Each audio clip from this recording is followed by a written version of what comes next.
friends, my name is Katie. Welcome back to my channel, Life Between Words. I am feeling my 2016 self because I have a little child here who's climbing around behind me.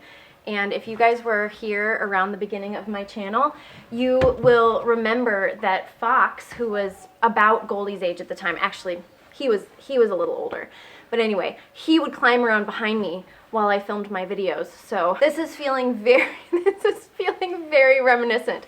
Although I have to say, she's a little bit more of a daredevil than Fox was, so she climbs everywhere. She also loves to see herself on the camera, so she might want to sit by me this whole time. Do you want to climb up here again? You want to stand behind me? What do you want to do? You want to smile at the camera? Say hello, friends. Say hello, friends. I also feel a little funny right now because I'm back at my bookshelf. I'm no longer in front of my tree, and I'm sitting lower down because I can't find the stool that I usually sit on, so I'm sitting on one of my children's art table chairs, and it's fine. Like, I fit on it just fine, but I'm just down lower than I'm used to. Let's get on with the point of the video, which is to talk about what I want to read in January. I haven't talked about my 2021 goals yet on here, but I have an ambitious Goodreads challenge this year. I decided to really challenge myself and try to read 80 books. I have never read more than 72 books in a year, so I actually feel like this is a significant challenge for me. I'm sorry for the noise. Marigold is pushing another little chair around. Beyond just my Goodreads goal, I have kind of a challenging goal. I've set aside some books I want to read in 2020, both fiction and nonfiction, two separate lists, which means I have to be intentional about reading those books, reaching for those books during the months of the year. I'm getting a little ahead of myself here because I'm also not doing that video yet. I just want to tell you what I plan to read for January, and you'll find out what books on this list are also on my 2020 TBR in a future video. A couple videos ago, or maybe even the last video I did, I can't remember when I posted what, I talked about series that I'm in the middle of. So I want to make a pointed effort at reading some of those series. So to start with, I have begun the Wingfeather Saga by Andrew Peterson, and I want to keep going with it. I talked about this in my December TBR. I didn't get to it because I kind of went off TBR during the month of December. This is the second book in the Wingfeather Saga. There are 4 books. This one is North or Be Eaten. This follows the Igby family. The first book is mainly set up. We meet the 3 children in the Igby family. We meet their grandfather and their mother, and we learn a lot about the world that they live in and who they are. The world has been taken over by an evil group of creatures called the Fangs of Dang. Anyway, and they live in this little town on the edge of the Dark Sea of Darkness. This is the second book, and they are continuing on their adventures. The other series that's been on my TBR, like every winter, for the last couple years, and I need to keep going with it because it is a wintertime series. I refuse to read it any other time but in the dead of winter.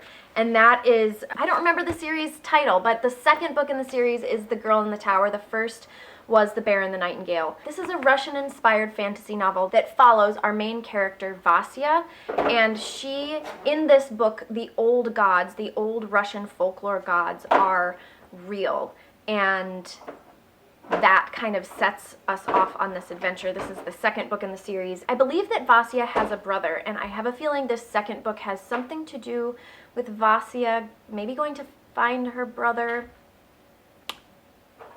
I don't know, and I haven't read the inside flap, but I want to read this book because I want to keep going with the series. I have a couple other wintertime reads that are high on my list of reading in the winter, so I'm going to try and get to them this month.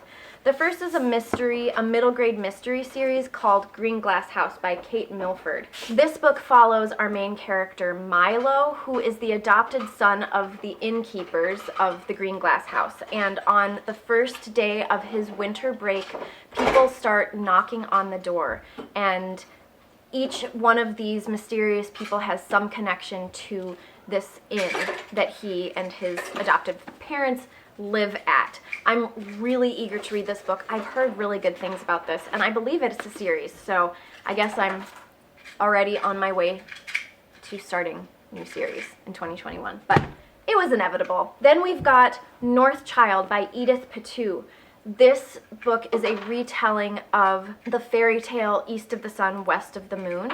It's a sort of classic fairy tale retelling. This has been out for almost 20 years, and it follows our main character, Rose, who somehow begins following a white bear, or travels on the back of a white bear to a mysterious castle that holds a dark enchantment, a darker temptation, and the key to her true destiny. That's what it says on the back. I also think this is a tale of family. I think she goes on this adventure for the love of her family and somehow trying to save her family. I could be wrong about that, but I'm pretty sure that's what I've read about this book before. And isn't this cover just beautiful? I talked about this in my book haul. 2 buddy reads that I'm considering this month. I don't know if I'll get to them or not. One is, so I was watching Tia from Tia and All the Books, and I was watching her TBR for January, and she mentioned that she might be doing, or is doing, a buddy read of The Dream Daughter by Diane Chamberlain. Oh my goodness, Marigold, you are ruining that. I've got to hurry and put her down for a nap before she destroys the entire house. The Dream Daughter by Diane Chamberlain. This has been on a few people's favorites of last year, favorites of 2020, and including Krista from Books and Jams, and I think Lindsay from Lindsay's Little Library. I just watched her favorites from the year today, and this was on it. This follows a young woman named Carly who was widowed by the Vietnam War. She finds herself pregnant and with a baby that has a heart defect. It takes place in 1970, and at the time there was nothing that could be done for her daughter who hasn't been born yet. However, she meets someone, or her brother-in-law, who's a physicist with a mysterious past, tells her that there is a way to save her baby, but it requires going to the future or knowledge from the future. So I'm pretty sure this is a time travel story. I've heard nothing but great things about The Dream Daughter and Diane Chamberlain in general, so I'm very eager to try this out, but we'll see whether I get to it this month. I'm also in the middle of a series-long buddy read with Krista. We are rereading the, oh my gosh, I can't remember the name of this series. Mark of the Lion trilogy by Francine Rivers. I read this trilogy years and years ago, and I loved it. This is a Christian trilogy it takes place during the Roman Empire. It follows a young girl named Hadassah. It's kind of her love story. It also follows this family called the Valerians. Hadassah is a slave to the Valerians, and there's lots of changes of heart that happen in this story, in this trilogy. This third book, we kind of depart from Hadassah and the Valerians and follow Atreides, who we meet in the first book. He is a gladiator. I've read this series before. I'm really enjoying this reread with Krista, and I saw that this was on her January TBR, and I want to keep reading with her. So if she ends up picking it up, then I'd like to pick it up with her. Haven't talked to you about that, Krista, but I know you'll watch this and see. So I have Atul Gawande's book, Being Mortal. I have heard nothing but amazing things about this book. This was in my haul from last month, and this is a medical memoir about Atul Gawande's exploration of mortality and the end of life. And then finally, I really want to read News of the World by Paulette Giles. This is a short little book, but I actually think that it's pretty dense. We'll see. I think the story, it's probably easily digestible, but I think that it packs a punch in a very short amount of time. This book was just released in movie form on Christmas Day, I'm pretty sure, and Tom Hanks plays the main character, who is named Captain Jefferson Kyle Kidd. So this takes place, I think, just after the Civil War, and Captain Kidd is an older gentleman who goes around reading the news headlines, because that's one of the only ways that people got their news. I imagine he was sort of like a broadcaster of the time, but of course TV didn't exist. That's just kind of how I imagine him in my head, or like imagine this role that he has, where he reads the headlines and the major news stories of the day. I think somehow he ends up befriending or saving a little girl, a little orphan, and it's his job to deliver her to relatives near San Antonio in Texas. And that's about all I know about the story. I want to read it because I want to read the book before I see the movie. There's some adaptations where it's not as important to me. This adaptation, it's important to me that I read the book first. Yeah, that's all. Okay, friends, so that's my TBR for January. As you can hear in the background, I have a very fussy 1-year-old who needs to go down for a nap. So, sorry for the distraction. That's just my life. I'm trying to film more than one video, which means I can't do it all during nap time. So, I hope that you all are well. Tell me what you're most eager to read in January, and I will talk to you later.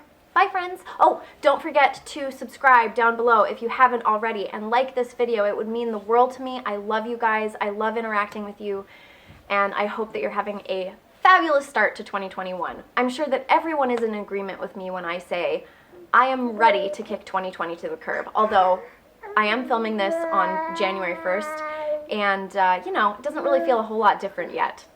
Still pretty much stuck at home. So, yes, that's all. I'll talk to you later, friends. Bye. Can you say bye? You want to wave bye-bye? Do you want to wave bye-bye? Bye. Oh, are you saying bye? Are you saying bye-bye? Bye. Bye. Yeah, are you saying bye-bye? Bye. Oh, is that the camera? Yeah, that's the camera.